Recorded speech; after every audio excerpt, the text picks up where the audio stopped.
segment of SpreadTalk2020. I still have here with me Richmond, who is a writer and a consultant. I have Tracy, who is a farmer, a certified project manager, and the executive director of Board Company Limited, a company that grows cashew nuts and other cash crops. And then finally we have Daniel, who is a high school tutor and the head of the business and leadership workforce of SpreadTalk. And SpreadAid, and then the team head for SpreadTalk. Thank you all so much, and welcome to the third segment. Thank you. Thank you. All right. So this third segment, we're going to be talking about money. I mean, there was an icebreaker, and some of you said you choose money over idea. Someone also said she would choose idea over money. So now we're going to talk about money, and we're talking partnership and funding. It's true that most of the revenue for the event has been internally generated, but how do you pull that through? How do you get partners on board? I know you have some partners, and how do you get funds to organize such a conference? I mean, you have even speakers coming on board from far and near. There was once that you had Kafi Danku, a renowned actress, on board. I'm sure that would take a lot. So how do you fund the project? Let's start with Tracy. Ladies first. Okay, so most of the funds used to organize SpreadTalk is internally generated by members. Members of SpreadAid International. The NGO. Yes. So what we do is the business and leadership workforce of SpreadAid International. They come up with a budget, and so we circulate it around various pages of SpreadAid International. Pages, you mean WhatsApp pages? Yes. Okay. WhatsApp pages of SpreadAid International's workforces. SpreadAid International has different workforces. Okay. Yeah. So once it's the business and leadership workforce that's organizing the program, we don't make it like, okay, because it's business and leadership, so they have to organize. No. Okay. So they come up with a budget, and then we circulate it around to members, and then they contribute. And then the executives also, their sacrifice is just so much. I mean, most of it comes from the executives also. And then we sometimes we do have external assistance. Sometimes we write proposals to some organizations. Okay. Some of them we get lucky, others too we don't get lucky. So basically that's just how we raise our funds. Okay. So mainly is internal funds being generated from members. Yes. Okay, let me talk to the head of the business and leadership workforce. Okay. How do you raise the funds? I mean, you are the money man, business and leadership, all the money. So talk to us about funding, because I'm sure that's one of the main challenges a lot of startups and conferences would experience, and I'm sure people want to know, people want to learn from it. I mean, we've done this is our 5th year, so there's a trace of consistency. How did we do that? How did you do that? Okay, so Ms. Tracy was talking about how we internally raise funds. And one thing leaders of SpreadAid always put across is we will always have SpreadTalk. So the how we would have to figure out. And great shout outs to every member of SpreadAid. They've been doing marvelously well. Sometimes you go out to ask a student for money to have a conference, and then they try their best to come up with something. And also, although we are an NGO, most of the times the business and leadership workforce come together to create a business whereby we can raise some source of revenue. There's a name for it? Yes, we for some time we're helping students to get certain documents, help them with certain information, and then since we are providing services, we take some monies that we save for our own thing. That has forced you to be innovative. Yes. You need a money creative. Yes. Money is important, and we it can't be saying that in one of our teams that we funding your dream and then we can't fund our dreams. Exactly. So anyhow possible, which is legitimate, we raise our funds from internal sources, and sometimes we are grateful to have people who have attended the program and seen that they are doing a good job. So although they are not part of SpreadAid, they sometimes contribute to us so that we can have this marvelous program. So, Richmond, Yeah. what do you have to add in terms of funding and partnership? What do you have to say? Okay. So I think that basically, aside the internal funds that we raise, we also make sure that the theme for the year's event is something that people can relate to. So, for example, when we are sending our proposals, we make sure that we send them to organizations that relate with the theme of the year's event, so that it can be easier to get some form of funding or assistance from them. From the company. So, on top of your head, what are some of? I mean, I've mentioned some. But which companies do you have coming on board? Do you remember any company or group that has supported you that you want to give a special shout out to? I mean, you've thanked the SpreadAid members, but anyone on top of your head, you remember? I think SNET. Yes. SNET is always on top of they've been marvelous since day one, they've been there. Alright. And I think they deserve some great appreciation. SNET has been on one. And apart from SNET, okay, you did mention that some members own the services that are provided. Yes. Yeah, Yes. and I'm told Bidal's beverages. Yes. They do well with the refreshment, which refreshments. Tracy is very excited about, and the violin. Yes. Yeah, the violinist. That's Yes. how it said. Joanna, Yes. the violinist. Yes. Thank you so much. She year after year. Year I after think year. since the 2017, or she started Yes. from 2016. Yes. 2017 till 2019, she treats us to good tunes. And Joanna the violin, she's very good, affordable. If you need her for your services, you can please contact her and send her a message via her social media. And Mr. Richmond, he has been writing Yes. Yeah. tremendous proposals I for us. know. Yes. $1 million worth proposal. telling I mean, you. when you read it, your I'm brain telling will you, bust I'm it. telling you. Yeah, So, the I think he writings. deserves Yeah, some. yes, of Yes, course. Thank you so much, correct. Richard. You're welcome. Thank you. All right, so that's it about funding. Now I want to go personal in the sense that I want you to tell us your personal success story as a result of SpreadTalk, and for you, both as an organizer and a participant.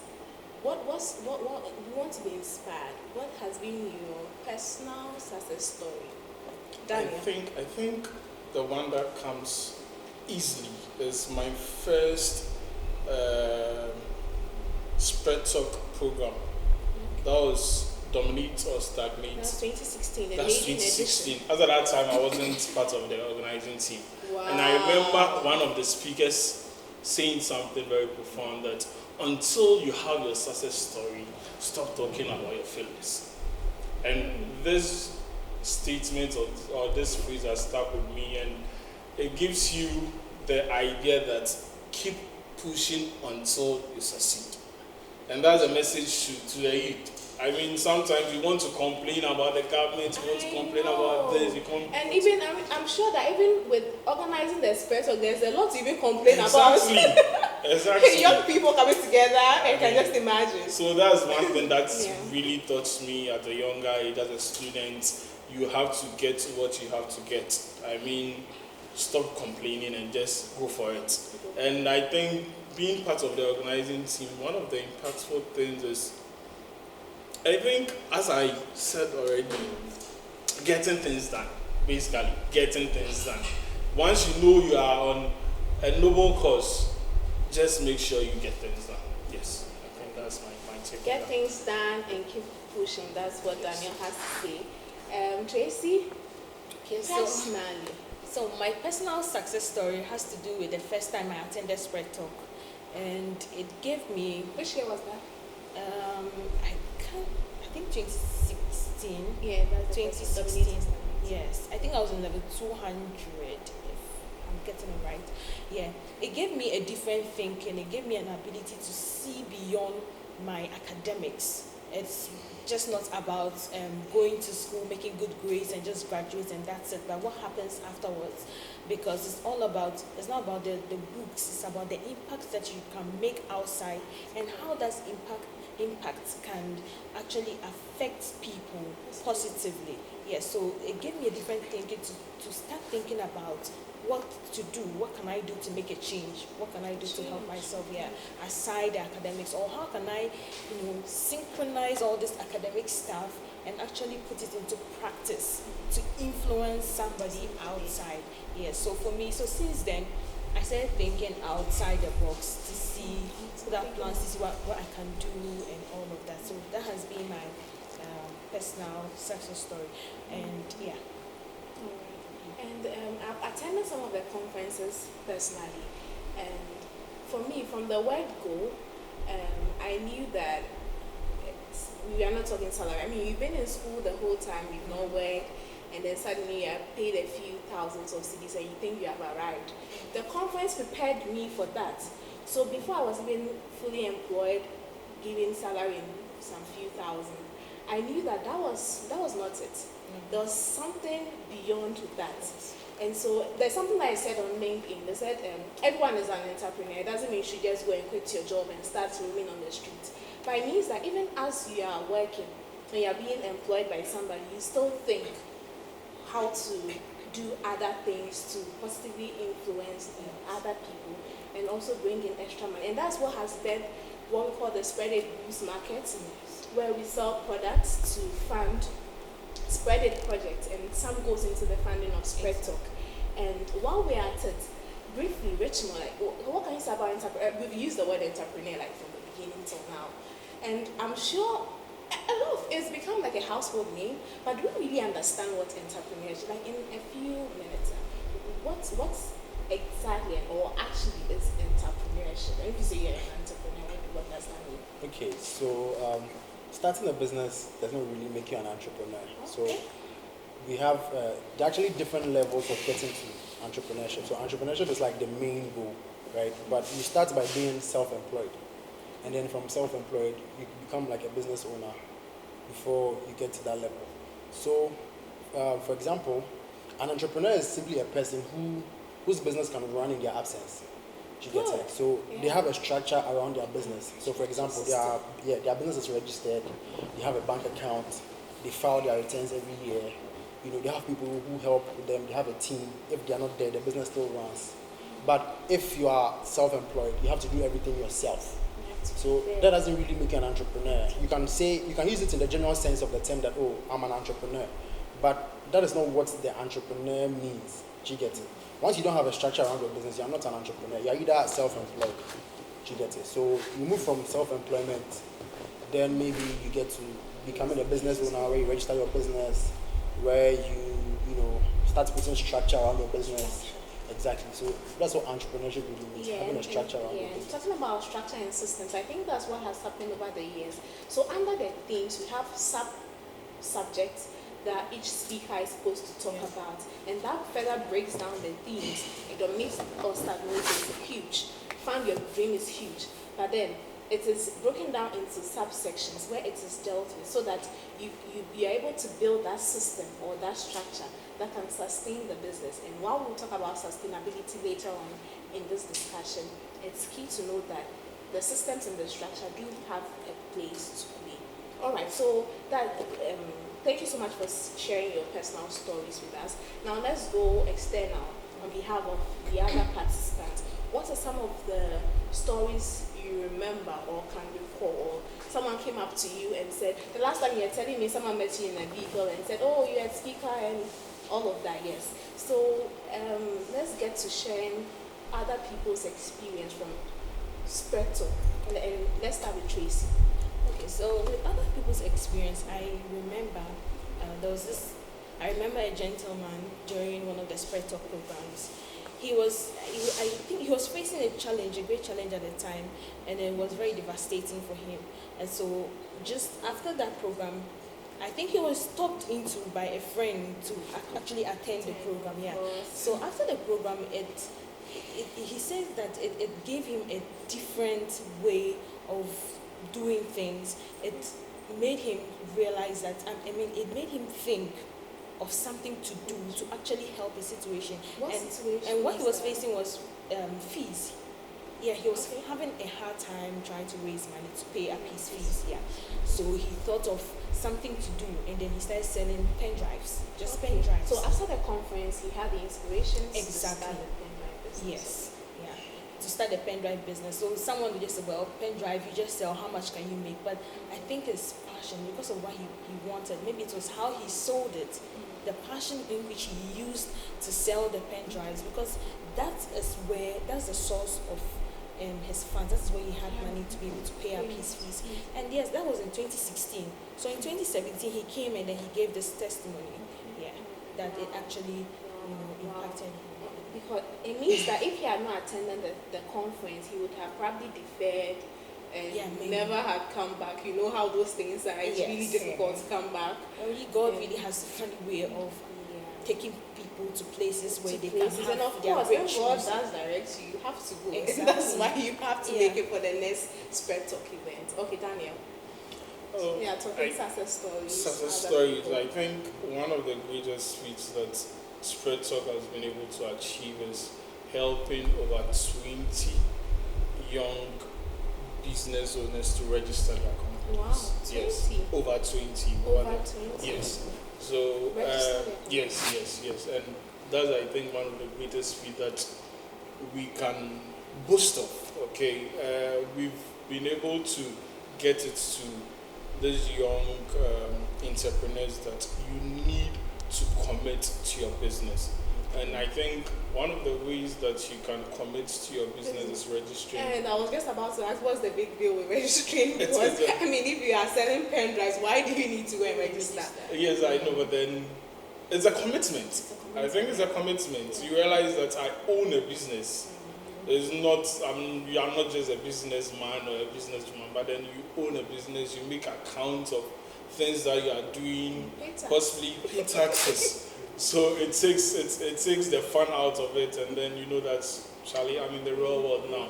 So I think that's one of the greatest success stories of SpreadTalk, helping over 20 young guys to register their business. All right. Tracy, you wanted to say something about the registration of business? Oh no, I just wanted to add to, but he said it. Okay. What do you have to say about, before you share your other success story, what do you have to say about the registration and how relevant it is?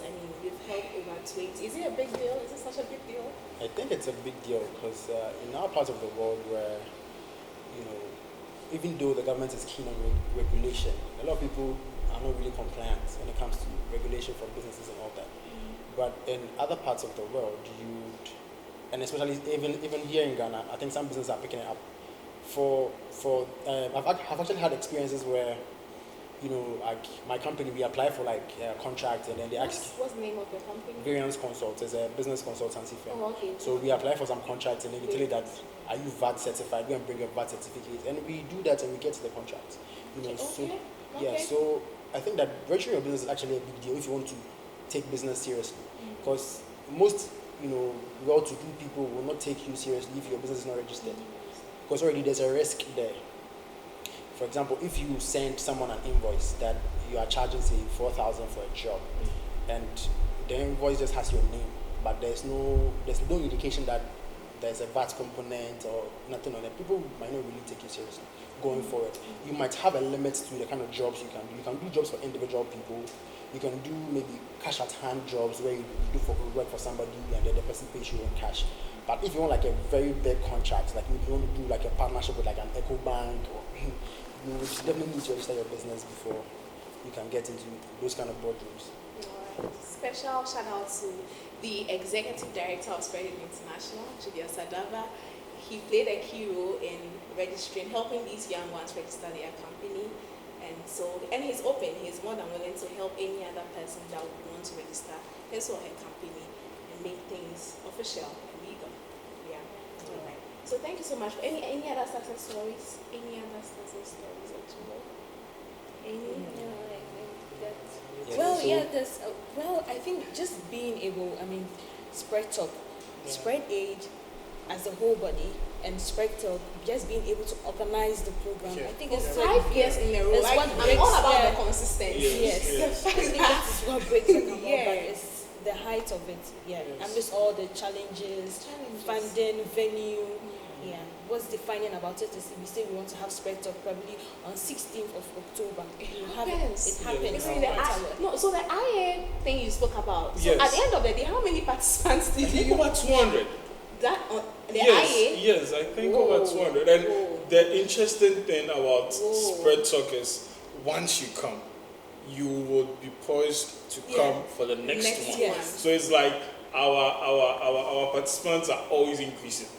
All right. Yeah. Because averagely anyone who comes for the first one wants to come to the second one, because it's not just the same theme, it's not just the same topic, it's not just entrepreneurship and not the things like same that. panelists or Exactly. the So speakers. once you come for dominate and stagnate, you want to come You to look how to forward. find your dream, and then how to build your future with your hands. Okay.